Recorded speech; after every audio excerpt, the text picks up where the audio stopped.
The book is Hidden Pictures by Jason Rekulak. I went into this book kind of blind, which I don't normally do. I started reading it and realized that I never even read the summary. I just dove right in. This story follows Mallory. She's a young woman who takes a position with a well-to-do family, nannying their little boy for the summer.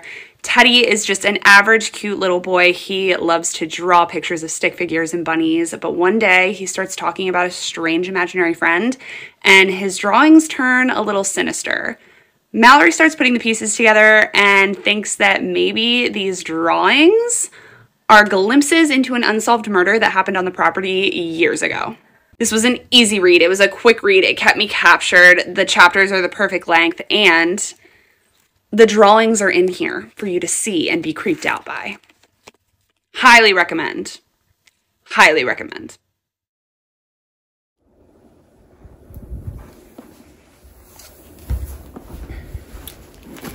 Y'all, it has taken me so long to complete this part 2. Go ahead and get this part 2 done. It has taken me so long to get it completed, but life has been happening. No excuses, but we are ready to get into part 2 of Hidden Pictures. So you guys, before we get into part 2, I just really appreciated all of the illustrations in this particular book. And you normally don't see a lot of this in books. It kind of reminisces and gives me a feel of being a child again in my younger days, when you would look through the books and they would have illustrations to kind of put you in the moment of what's happening. And this book has a lot of illustrations in it, a lot. And I absolutely love it. And in part 1, I did show you I did show you some of the pictures that little Teddy had been drawing, and they were very nerve-wracking, to say the least. It was very disturbing. It made me wonder what was actually going on. So I wanted to be able to give you those visuals, and I will be giving you visuals within this video as well, because they are just so good. And I'm going to put in here some of the visuals of the pictures as they progressed and they started to get more and more I want to say how a experienced artist would draw, and they just started getting really, really good. So I want to put some of that in there, but I just could not leave that out because I felt like that is one of the selling points, or just one of the things that will draw you in to this particular book, because of all kind of will take you through what is actually happening while it's happening, and you can get a visual. So I love that. I know I left off in part 1 where Mallory was going to be picked up by her sponsor after being fired by the family. But here's the thing, I forgot to mention to you that Mallory did agree to have the seance with the Ouija board at her cottage with Mitzi.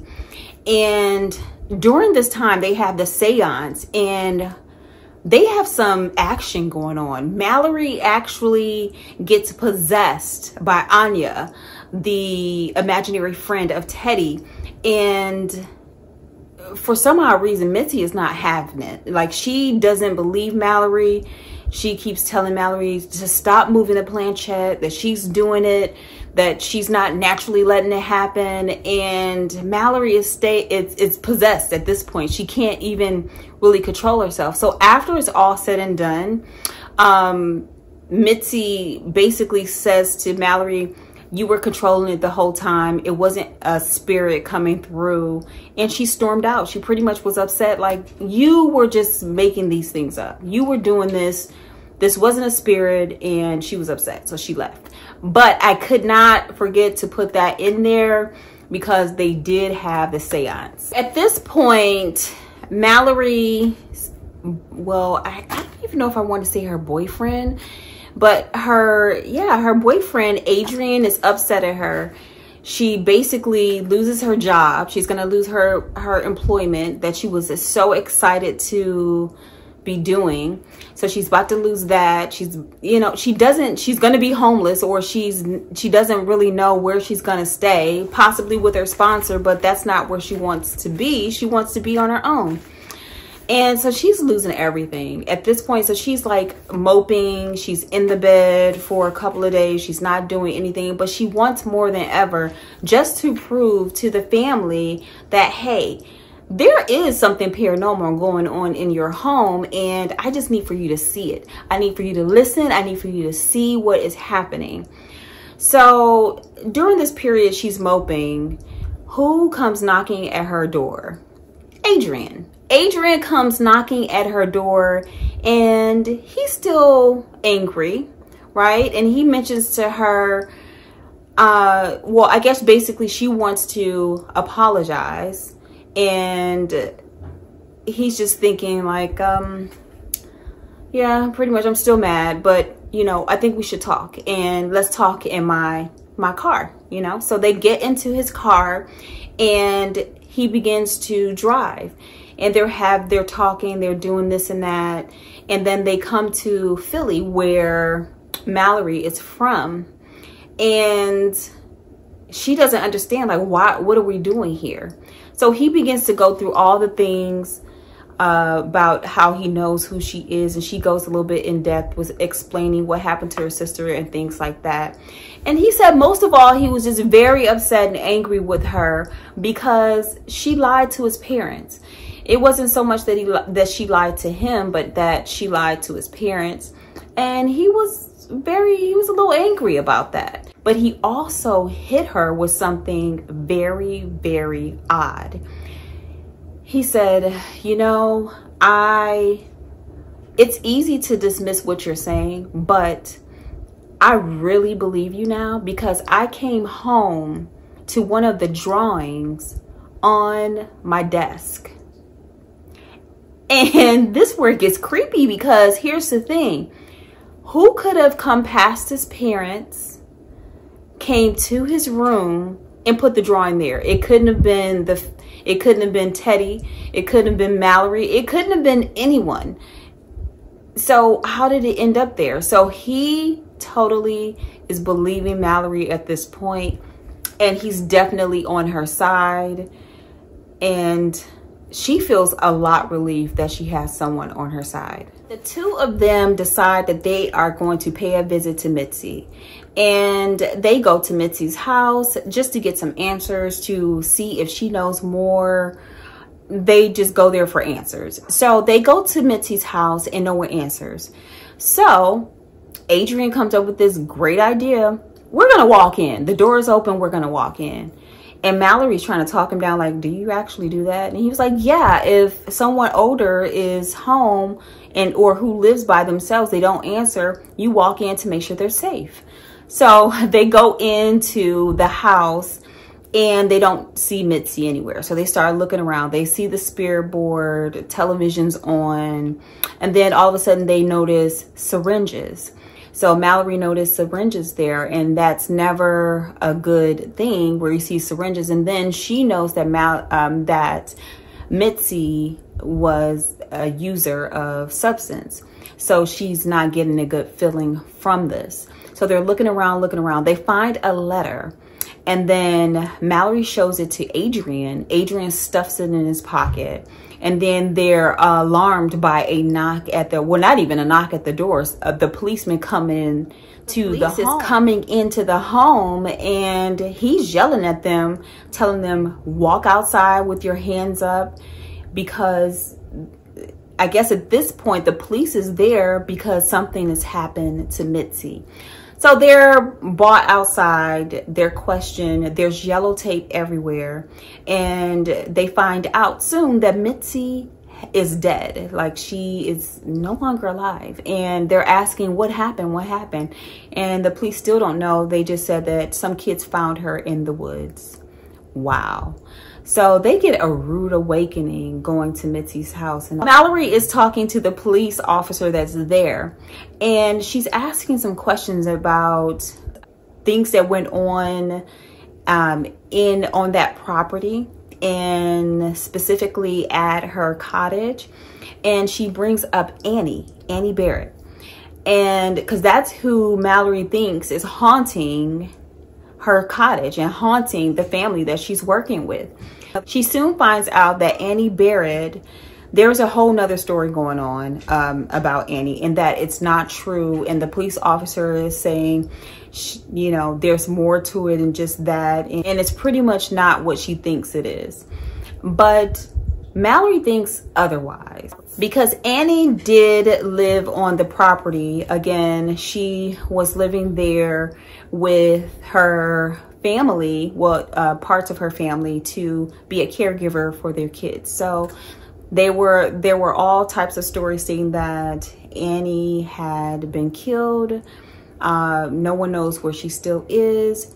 Mallory and Adrian had been on the search for Annie or any relatives of Annie. It actually was a nursing home in Akron, Ohio, is where the information was found that Annie had a daughter who actually was in this particular nursing home. And Mallory attempted to call, couldn't get in contact with her, left a message. So Annie got a call from the Akron, Ohio nursing facility that Annie's daughter currently lives in to discuss a couple of details in that.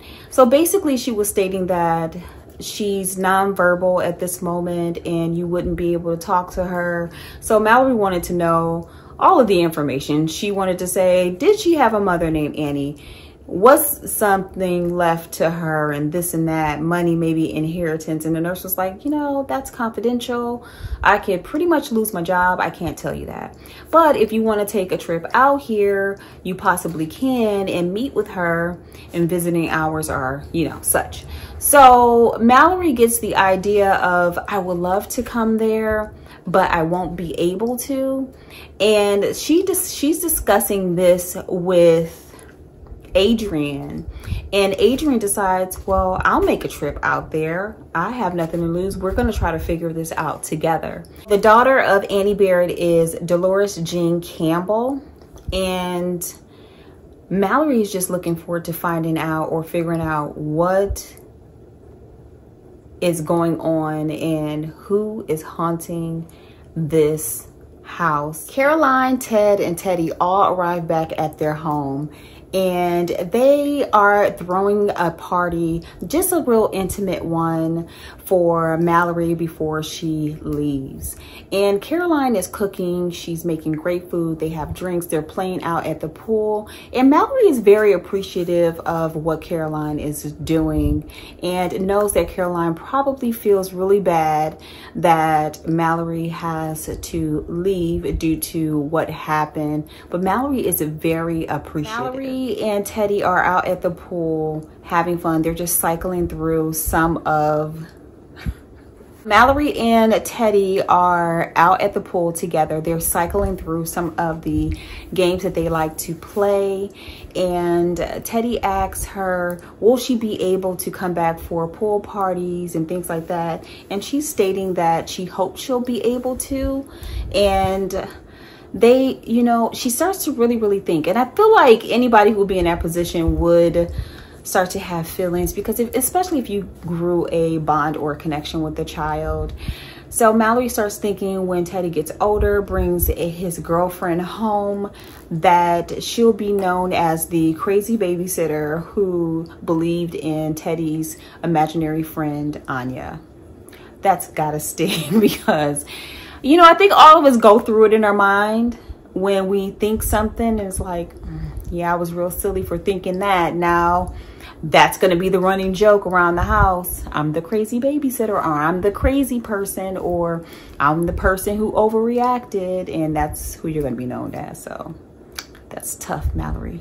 That's after the cookout for Mallory. Mallory heads for one last visit at Caroline and Ted's home, and she walks in and Caroline begins to have a discussion with her and starts to talk and said, well, I hope your packing is coming along and I hope you enjoyed the cookout and things like that.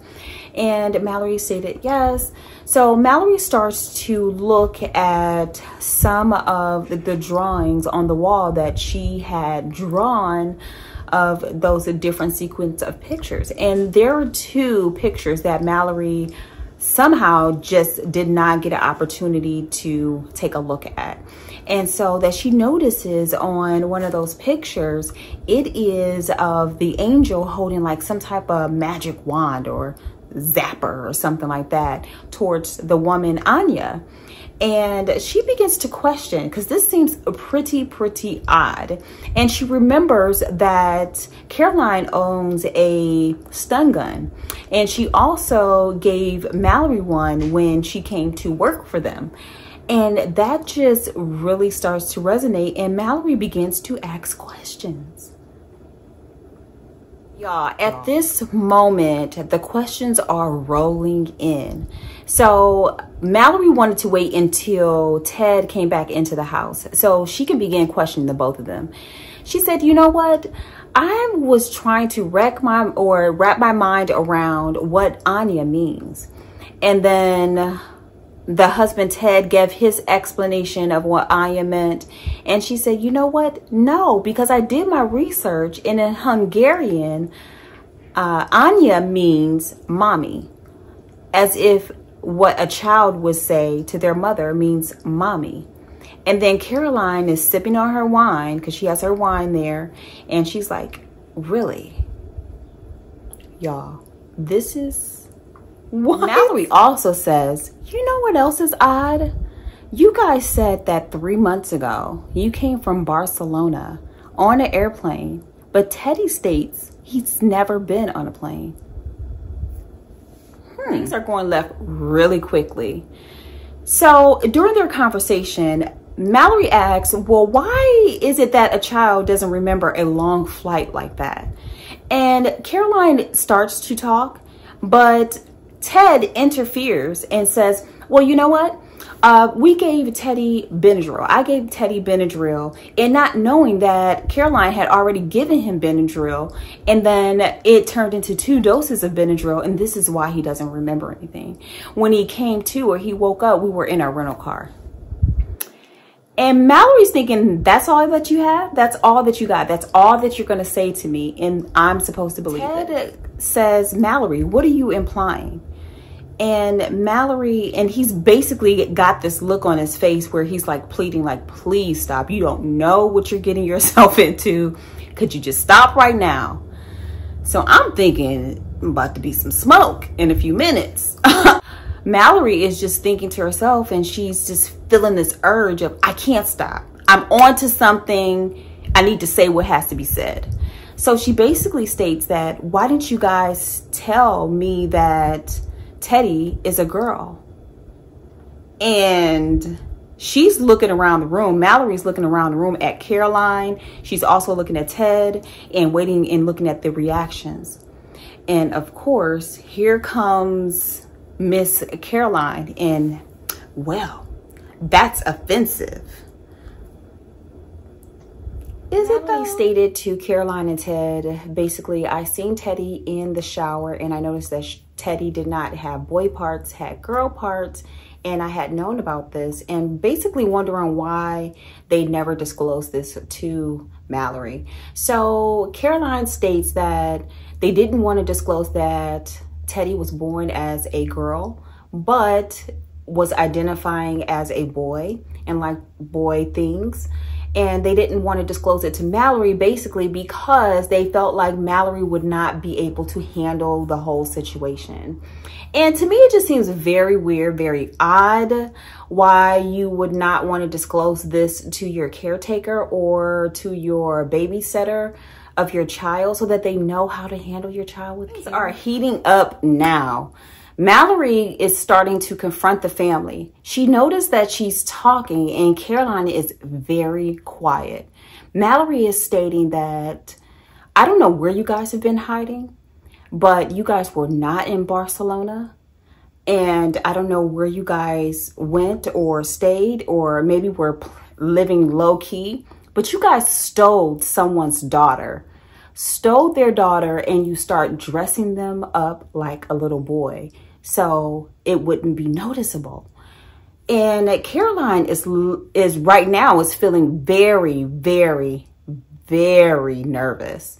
And she's showing it through her actions. And Mallory is basically just rambling, going on and on, pleading the case because she's connecting the dots at this moment. This is where things start to get a little scary for Mallory. Mallory is just going on and on about the situation, and she's thinking, I need to call the detective about this situation so you guys can basically be stopped.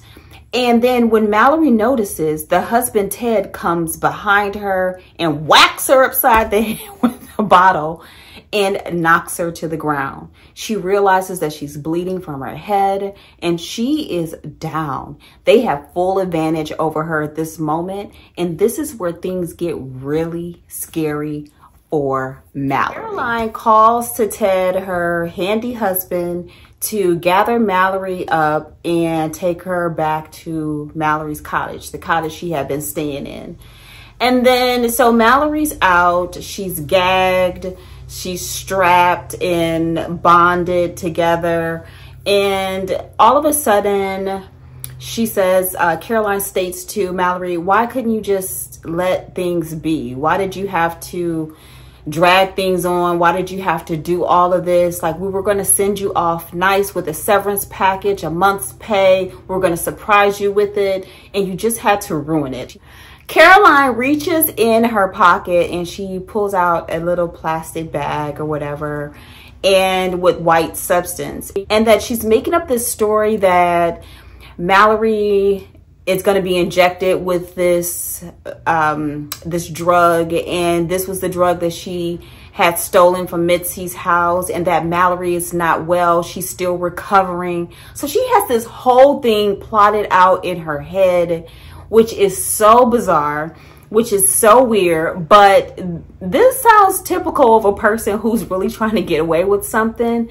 So she has it all mapped out. She has the bag. She wants to inject Mallory, but Mallory starts talking to her. Mallory wants to get all of the information from her that she can. So she's trying to make Caroline feel as though she can kind of talk to her and they can have a conversation and converse, because Mallory has no control while Mallory's trying to get loose from the bonds that she's in. And Caroline is slowly going along with what Mallory's saying and giving her more information. Caroline begins to talk to Mallory, and she's telling the story of her and Ted having really big time struggles with fertility, and that they thought it would be a good idea to go to a cabin where it just be the both of them and they could focus on that. But Caroline got really bored while Ted was entertaining himself with classes. I think it was winemaking classes. And so he was very occupied, where she was just bored. There was a park that was nearby their cabin, and she decided to go there. She had too busy herself with walking because that seemed to entertain her. And she ended up going to a park where she noticed Anya and her daughter. And her daughter was being entertained by YouTube and like an iPad or something like that, while Anya was painting. And this to Caroline looked as if she didn't care about her child, or that the child was being a burden to her. So Caroline thought that she would come over and make herself known to the mom and to the daughter. His name is Margit, and Teddy's name is Flora. And Caroline says that she goes to this park every day, basically, and she sees Margit and Flora there, and Margit is just not paying attention to Flora at all, which is AKA Teddy. And she's so frustrated. She can't believe that a mother would be so occupied with her things while her daughter is there unattended and she's not paying any attention to her. So she says one day she's there at the park and a bunny, a rabbit, basically pops up out of nowhere. And Flora is trying to get Anya's attention. She's saying, Anya, you know, look at the rabbit. And she's trying to get her attention towards that rabbit. And Flora is very interested in the rabbit, where Margit is still doing her thing, painting and not paying any attention. And so little Flora decides to go off and follow the rabbit into the woods. And this is where things get really, really wonky. Is going off into the woods, and what do you know? Caroline follows right after her into the woods. And it turns out she just wanted to spend a little time with Flora. She thought she was adorable, things like that. She didn't want to hurt her. She just wanted to spend a little bit of time.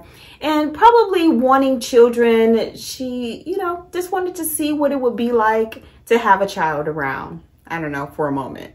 Turns out that Majit, she did notice that Flora was gone, and she went off looking for her, and she found her and Caroline actually in the woods, and she begins to yell and go crazy on Caroline, basically speaking another language that she didn't understand, and wailing or flailing is what it says, her hands in the air, and just like going wild. And of course I would too. It looks like you stole my child, like, you know, and I don't understand English. I feel like that's harm, right? I think any mother would have done that.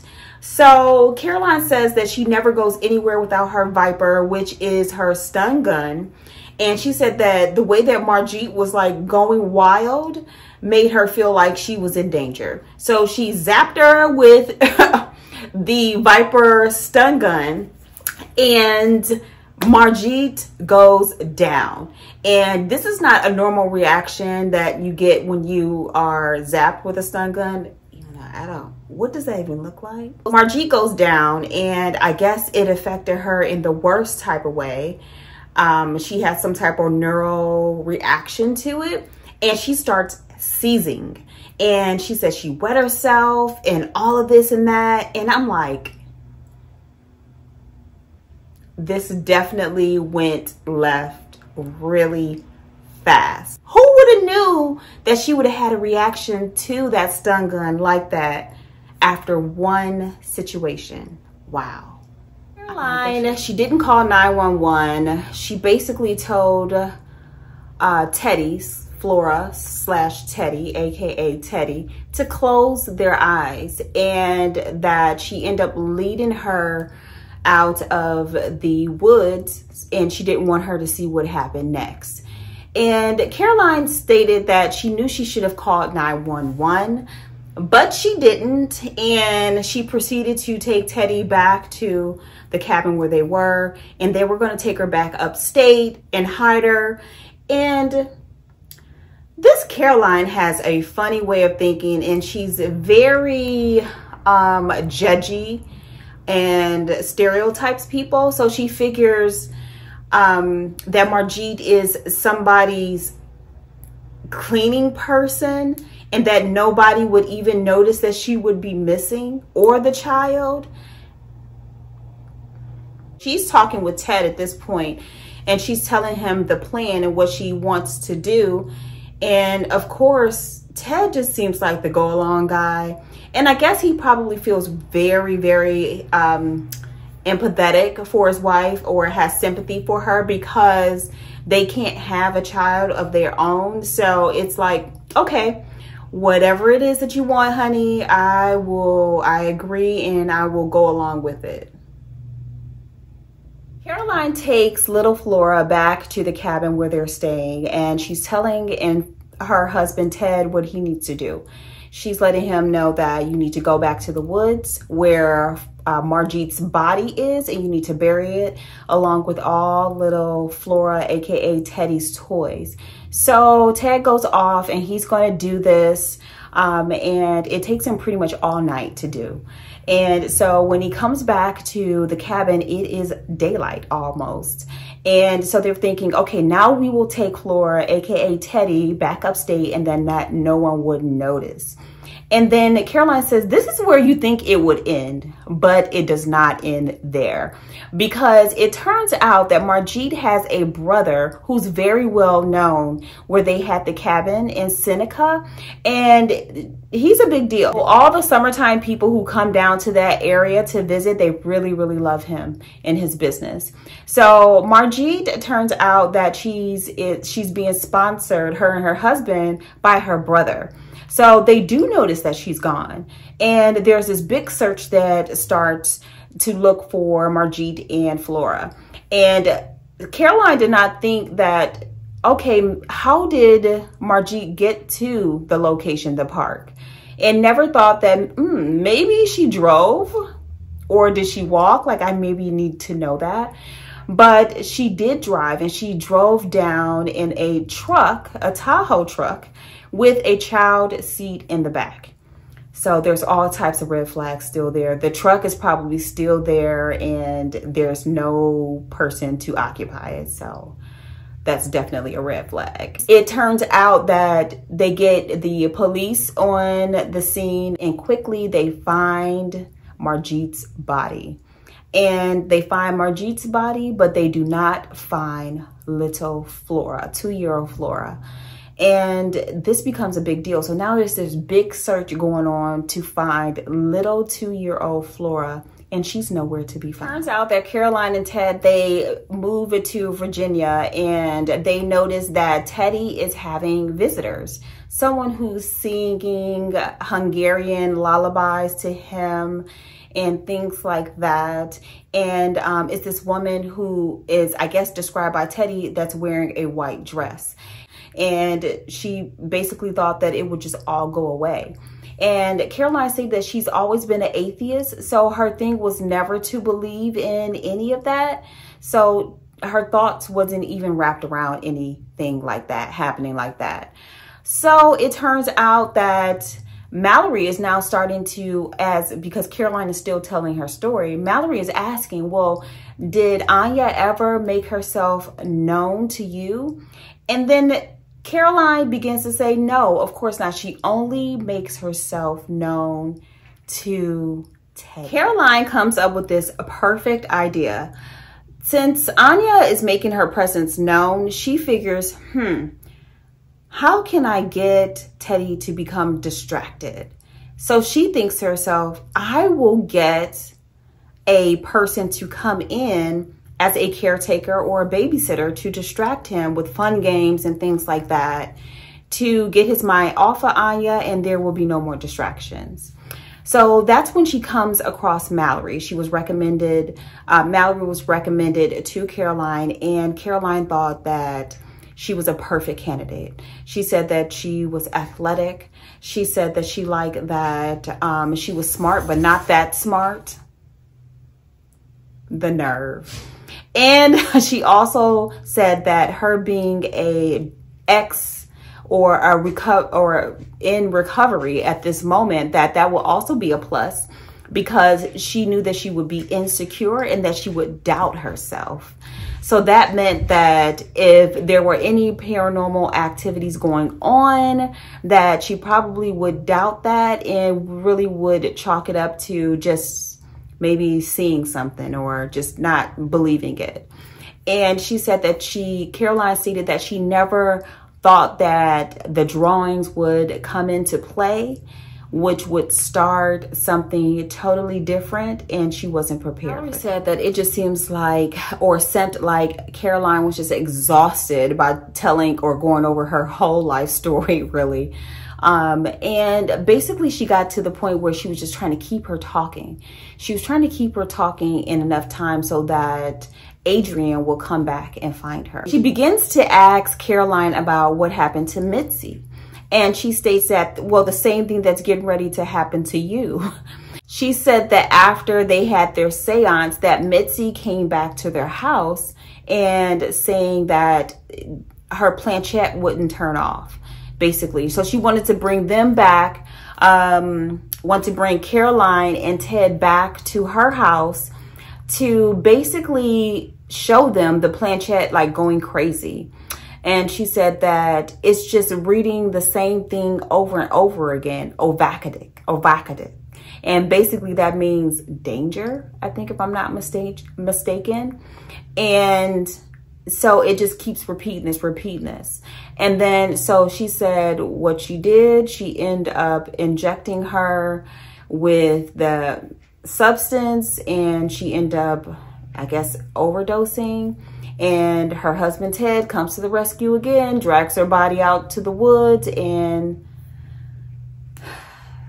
that's what happened. And you know what? This Caroline is a very, very clever woman.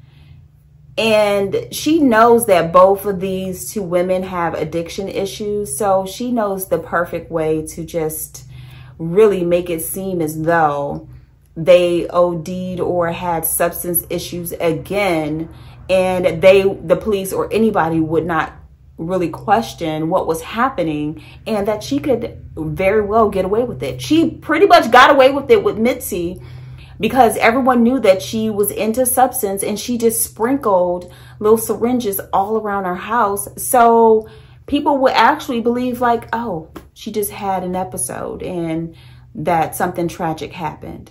This Caroline is just something. At this point, Mallory feels like it's over for her. Caroline says, well, this is the end. And she basically injects Mallory with the substance. And Mallory says that she can feel the whatever substance going into her. And she thinks that it is over. Caroline rushes out of the cottage. She turns off the light, and Mallory is thinking to herself, well, man, she won't even stick around and just watch me pass away. She's just going to hurry up and get on up out of here. And so Mallory is there, and she's thinking that this is it. She says she gets a visit from Anya, and she's trying to get her to help her, but she figures that she's in the afterlife at this moment. And then all of a sudden she gets awakened by the husband, Ted, who's coming in to Mallory's cottage where she was living and where she currently is. And Mallory can't understand why she's still conscious. She doesn't understand. She was just injected with that substance that should have caused her to OD, but it did not. So basically what ends up happening is that the husband states that it wasn't that, you know, the drug substance, it was just baby powder. So he replaced it with baby powder, and he said, you know, wow, she really overdid it with the knots, because he's trying to get Mallory out of the chair. And so he goes on to tell the story about all the candidates that were interviewed for the position to be the caretaker for Teddy. And he said that he kept trying to discourage all candidates. And that's the reason why he was really dismissive of Mallory when she first came for the interview, because he did not want her to get the job. He was trying to discourage her from getting the job. And it makes sense now, right? So he was trying to discourage her from getting or taking the position, and Mallory was just very determined. I feel like Mallory had a lot to gain from a position like that, and that she was trying to get herself back on track. So she really wanted that job. And he said, I could just tell that you were really determined and you wanted to be here. And there was nothing that I could do because you wanted to be. After Ted gets Mallory loose from the chair, he's pleasantly pleased to see in her closet that there's no clothes there. And he begins to tell her, okay, well, that's great because I'm packed also. And Mallory just can't understand where he's coming from. And he said that, you know, perfect. I figured we should drive all night till we find a place, this and that. And then Mallory can't really understand, what is it that you're talking about? And he said, oh, yeah. We haven't had any opportunity to really talk about what's going to happen. And Mallory's still confused. He said that, well, I understand that you have feelings for me and now I'm ready to act on them.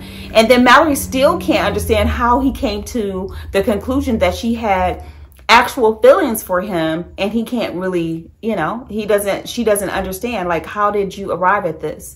And then he said that, well, I have 80 grand and I've cashed in my IRAs and I have them in an account that Caroline can't even touch.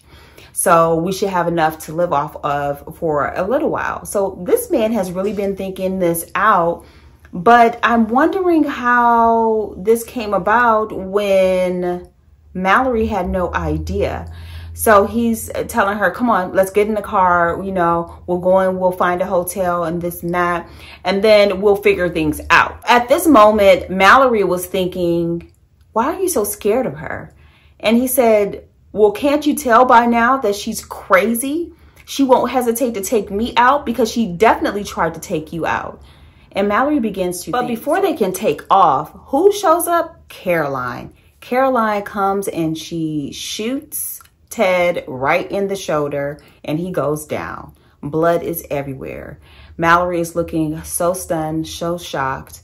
And she's trying to understand, like, well, wow, how did she even know, you know, that we were leaving? And then Caroline states that she knew that they were leaving because there's a camera in Mallory's cottage, where Ted installed it because he wanted to keep an eye on Mallory just to make sure that she wasn't doing any drugs or anything like that, but really was for his own pleasure. Side eye. She said, yeah, Ted is not who you thought he was, and he was really trying to be the family guy, but it really wasn't. And this is how I knew that what you guys were planning. And then, so Ted is trying to speak, but blood is spewing out and he can't really get a word. Ted is basically there lying on the ground and he's bleeding. And Caroline has this gun and Mallory's thinking, oh goodness, I'm next. So I think that Teddy is in the cottage, in the room, along with Caroline, Mallory, and Ted. And so Mallory's feeling that she should make a run for it. She knows the woods back and forth because her and Teddy always play there. And Mallory does not want to stay in the presence of Caroline and get shot. So she takes Teddy, she runs off into the woods. They find a tree where they climb up. She get him to climb up. And they're in this tree, and Caroline gets to the woods and she's right below where they are in the tree. And Mallory's telling Teddy, you have to be very quiet. But they can hear in the background men and dogs and sirens and things like that. So people are looking to identify where the gunshots came from. And all of a sudden, what happens is that Teddy ends up being identified by Caroline, and he comes into Caroline's arms. And there is a bow and arrow that he has in his hands where he begins to stab Caroline multiple times until she basically goes down. And then, so men come to the forest, they find Mallory and they find Teddy and they rescue them. And here's the thing. So it goes into a year after the whole incident. Mallory's jotting down on paper so Teddy will be able to reflect on these things in the future if he has questions on what happened when he was much younger. Because again, a year has gone by, a little bit older, so maybe a lot of those memories are being repressed or things like that. And he's in therapy. Well, she's in therapy to recover from the whole situation. And so there's basically, after that year, there's a workup for Teddy to be able to get therapeutic help, to be able to figure out who they want to be, a female or a woman or a young girl or a boy. So Teddy is going through that whole process and begins to identify with a girl. And so Teddy is now Flora again. And Teddy is now living with his father, his biological father. And Mallory comes to see Teddy. And Teddy is very shy, standoffish, doesn't really want to speak to Mallory and just wants to go back and start playing again. So Mallory says that, you know, it's okay. I understand you don't remember me, things like that. And it might be a little uncomfortable that little Teddy, aka Flora, probably remembers some of the situation that she was in and doesn't really want to reflect on it. So Mallory gets the idea. She leaves. Of course, Adrian comes with her and they leave. And before Mallory steps foot off the property, get ready to go into her car, little Flora comes up and hugs Mallory, and she then goes off and she starts to play. And that's enough for Mallory because she just wants to make sure and know that she is well taken care of. Okay, guys, I don't know what you or how you felt about this whole story, but I felt like there were so many twists and turns. So really quickly, okay, so that whole thing where Ted was trying to really block Mallory from getting the actual position, it all makes sense. He was trying to stop her and get her out of harm's way, really, right? And Mallory just really was focused on getting the job and just thought that the husband was just mean. And then all of the drawings, guys, and it was first little kid drawings, right? And then I don't know if I mentioned that the drawings got even more professional, because now the spirit was really speaking strongly and giving more structured pictures. And all of these events were just like very creepy, from seeing the ghost. And I mean, it was just so much. I really enjoyed this book. And most of all, because of the imagery that was in it. And let me see if I can, let me get the book so I can show you some of the pictures that was in the actual book. Okay, so here are some of the pictures, how they first started off. And you can tell they're very like childlike. So this is how some of them started off. And this is some of the more structured pictures where they started getting more professional and more vivid, and you could actually see in detail on what the story was trying to tell. Look at the angel with the wings. I don't know if you can see that, but that is amazing, right? The woman in the woods, like, guys, these pictures are amazing. Let me see if I can get one more picture for you guys to look at. How about this one? This is Anya Margit, and this is little Flora, and she's playing. And this is Margit. She is doing the drawings and not really paying little Flora any attention. But guys, look at that. Like, the pictures are amazing. Like, this really captures the moment for me and really gets me involved.